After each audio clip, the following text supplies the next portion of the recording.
السلام علیکم ورحمۃ اللہ وبرکاتہ۔ اعوذ باللہ من الشیطان الرجیم، بسم اللہ الرحمن الرحیم۔ رب اشرح لی صدری ویسر لی امری واحلل عقدۃ من لسانی یفقہوا قولی۔ سورۃ الناس ہے جی۔ بسم اللہ الرحمن الرحیم۔ قل اعوذ برب الناس ملک الناس الہ الناس من شر الوسواس الخناس الذی یوسوس فی صدور الناس من الجنۃ والناس۔ یہ آخری صورت بھی مدنی ہے اور اس میں 6 آیتیں ہیں۔ شروع اللہ کے نام سے جو سب پر مہربان اور بہت مہربان ہے۔ کہو کہ میں پناہ مانگتا ہوں سب لوگوں کے پروردگار کی، سب لوگوں کے بادشاہ کی، سب لوگوں کے معبود کی، اس وسوسہ ڈالنے والے کے شر سے جو پیچھے کو چھپ جاتا ہے، جو چھپ چھپ کے وسوسے ڈالتا ہے انسان کے اندر،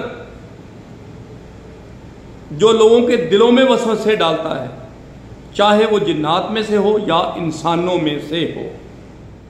حضرات گرامی، مطلب یہ ہے کہ اللہ تعالیٰ کی پناہ مانگتا ہوں جو سب کا پروردگار ہے، صحیح معنی میں سب کا بادشاہ بھی اور سب کا حقیقی محبوب بھی ہے۔ ایک مسند حدیث میں نبی پاک صلی اللہ علیہ وسلم کا یہ ارشاد منقول ہے کہ جو بچہ بھی پیدا ہوتا ہے اس کے دل پر وسوسہ ڈالنے والا شیطان مسلط ہو جاتا ہے۔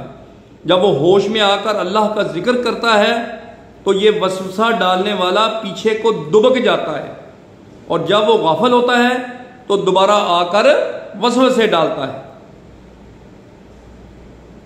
قرآن مجید نے سورۃ الانعام 112 اور 6 میں بتایا ہے کہ شیطان جنات میں سے بھی ہوتے ہیں اور انسانوں میں سے بھی ہوتے ہیں۔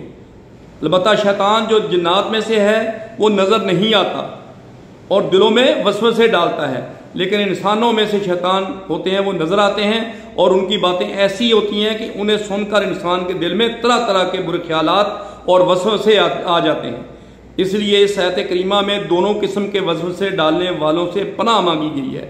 ان آیتوں میں اگرچہ شیطان کے وسوسے ڈالنے کی طاقت کا ذکر فرمایا ہے، لیکن اللہ تعالیٰ کی پناہ مانگنے کی تلقین کر کے یہ بھی واضح فرما دیا گیا ہے کہ اللہ تعالیٰ کی پناہ مانگنے اور اس کا ذکر کرنے سے وہ پیچھے ہٹ جاتا ہے۔ نیز سورۃ النساء میں فرمایا گیا ہے کہ اس کی چالیں کمزور ہیں اور اس میں اتنی طاقت نہیں کہ وہ انسان کو گناہ پر مجبور کر سکے۔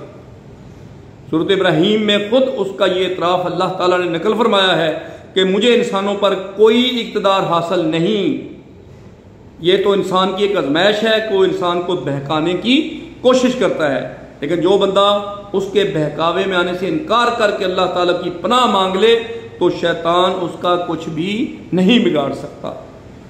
قرآن کریم کا آغاز سورۃ الفاتحہ سے ہوا تھا، جس میں اللہ تعالیٰ کی حمد و ثنا کے بعد اللہ تعالیٰ ہی سے سیدھے راستے کی ہدایت کی دعا کی گئی تھی، اور اختتام سورۃ الناس پر ہوا ہے جس میں شیطان کے شر سے پناہ مانگی گئی ہے، کیونکہ سیدھے راستے پر چلنے میں اس کے شر سے جو رکاوٹ پیدا ہو سکتی تھی اسے دور کرنے کا طریقہ بتا دیا گیا ہے۔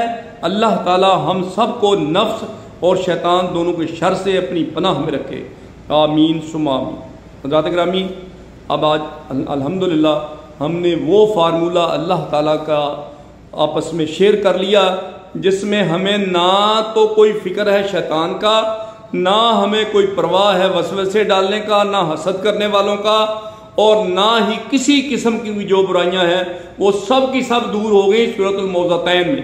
دونوں صورتوں کو نبی پاک صلی اللہ علیہ وسلم کے طریقے کے مطابق آپ اس کو پھونک مار کے اپنے ہاتھوں میں پورے جسم پہ پھیر لیا کریں، اور الحمدللہ آپ رات کو بھی اور دن کو بھی اس کے شر سے محفوظ رہیں گے۔ ہم دعا کرتے ہیں کہ یا اللہ پاک ہمیں اس پہ عمل کرنے کی توفیق عطا فرما۔ وآخر دعوانا الحمدللہ رب العالمین۔